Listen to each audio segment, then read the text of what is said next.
श्री शिवाय नमस्तुभ्यम दोस्तों, मेरे चैनल ओम रूही व्लॉग में आप सभी का स्वागत है।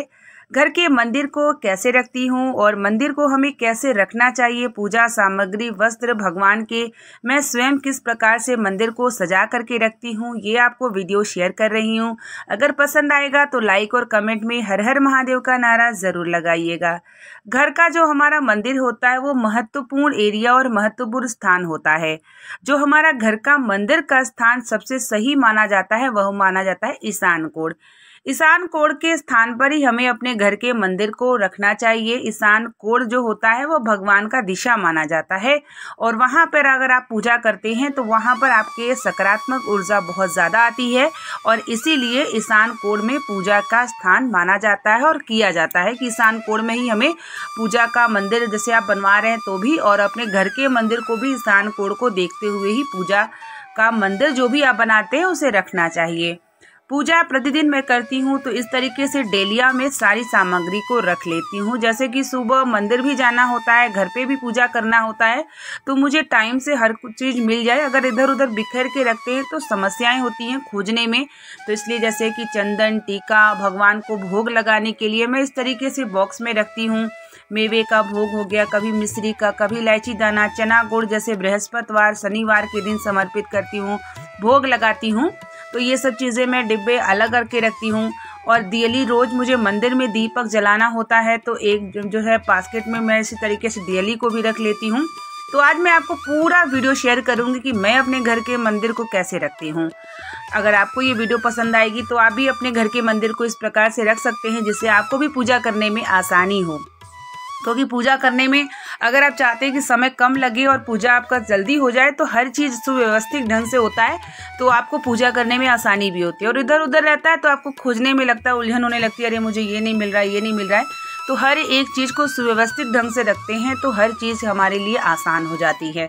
तो मेरा जो पूजा घर है उसके बगल में मैं इस तरीके से कुछ रैक रखी हूँ और रैक में जैसे कभी सुपारी हो गई, कभी लौंग, इलायची, केसर, ये सब चीज़ें होती है मैं हर अलग अलग बॉक्स बना करके रखी हूँ। और यहाँ पर जो छोटे छोटे डिब्बे हैं, कभी इलायची दाना हो गया, कभी मिश्री हो गई, कभी मेवे का भोग, बदल बदल के हमें भगवान को अपनी भोग जो है समर्पित करना चाहिए। तो मैं हर बॉक्स में अलग अलग भोग को रखती हूँ, जैसे कभी बादाम चढ़ा दी, कभी काजू चढ़ा दी।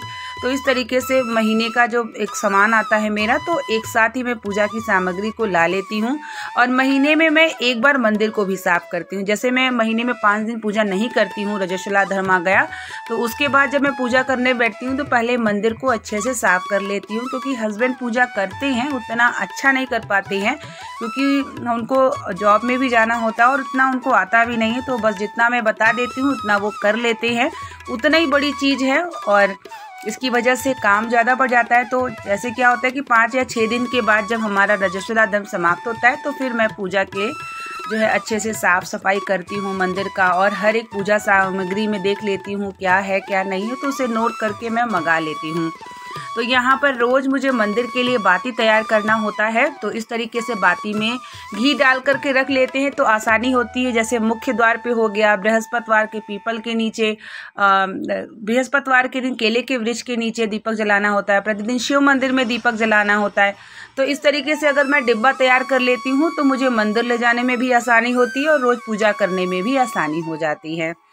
तो कुछ कपड़े हैं दुर्गा माता के, कुछ कपड़े हैं लड्डू गोपाल के, तो ये सब कपड़ों को मैं एक जगह रखती हूँ। उनकी जो है माला वगैरह, जो मुकुट वगैरह है लड्डू गोपाल का, एक बास्केट में करके रखती हूँ। जब मेरा मन करता है कि लड्डू गोपाल को तैयार करना है तो उन्हें अलग अलग वस्त्रों को पहना देती हूँ। तो इस तरीके से मेरा डब्बा सब तैयार हो चुका है भोग के लिए। तो मैं सारे डब्बे को सुव्यवस्थित ढंग से रख लेती हूँ।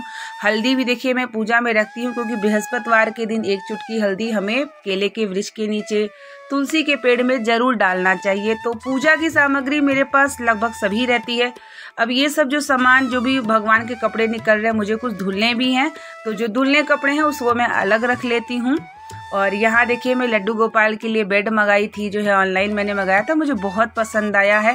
तो इसी पर लड्डू गोपाल को रात में मैं सुला देती हूँ। तो ये मंदिर के बगल में मेरे रैक है जिसपे मैं पूजा का सामान रखती हूँ।